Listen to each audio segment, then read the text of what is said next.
rhythmic pulses and grooves, were, like the attitude he took toward life, techniques that allowed obsessions and tics to coexist. Brubeck plied his music with overlaps between musical cultures in Blue Rondo a la Turque, which combined an indigenous Turkish rhythm with the blues, and in Three to Get Ready, which squared the circle of a waltz by inserting bars of 4/4, between different time signatures, like his version of Someday My Prince Will Come, which managed to be in 4/4 and 3/4 at the same time, between the radically diverse range of musical styles through which he waded in his improvised solos.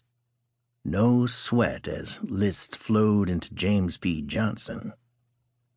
And time also meant time signatures. Take 5 in 5/4 time, Blue Rondo a la Turque in an asymmetrically arranged 9/8, Unsquared Dance in 7/4. Before Brubeck, no jazz musician had worked so consistently or so successfully with extending metric possibilities. For all their bold innovations and harmonic daring, Charlie Parker, Dizzy Gillespie, and Thelonious Monk, the occasional waltz aside, kept to 4/4 time, but Brubeck's experiments with time signatures became his calling card. In the U.S., May 4, 5/4, has become an unofficial Dave Brubeck Day and Twitter meme, and Tchaikovsky might have composed a famous waltz in 5/4 time in his Pathétique Symphony.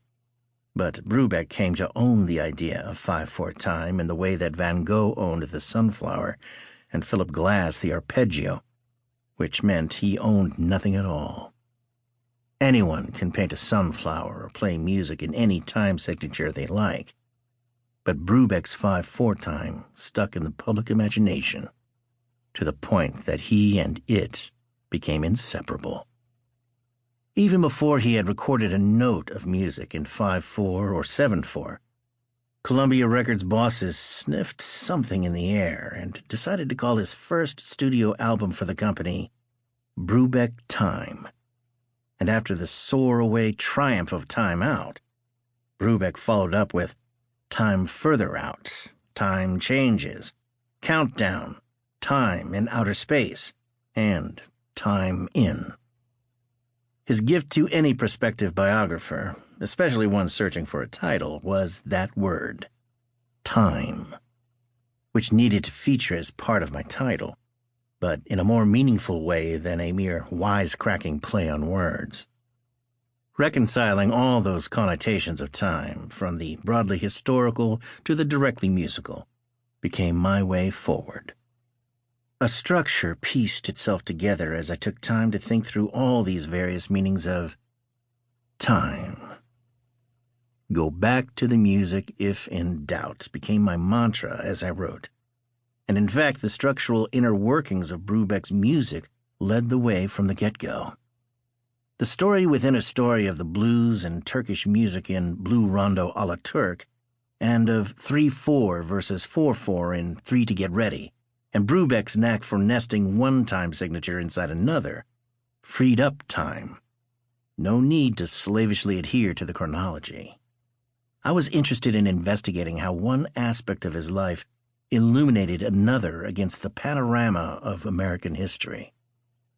And if you're wondering why the first chapter begins in 2003 and then flips back to 1953, when the Dave Brubeck Quartet was touring in a package with Charlie Parker, that is why. Opening the book by explaining where Brubeck's music stood in relation to Parker's, who was then considered to be the very embodiment of modern jazz, journey straight to the heart of the music. And another reason to cut direct to the chase, leaving Brubeck's birth until later, was that I didn't want to wait for the chronological narrative to catch up with my own role as an embedded reporter. In 2003, I shadowed the Dave Brubeck Quartet, then featuring Bobby Militello, Michael Moore, and Randy Jones, during a 10-day tour of the UK. I couldn't make every gig, but as the quartet traveled between their rented apartment in Maida Vale, West London, and Brighton, Southend, Manchester, To keep listening to this audiobook for free, click the link in the description. It will take you to a free Audible trial where you can listen to this and many other books for free for 30 days.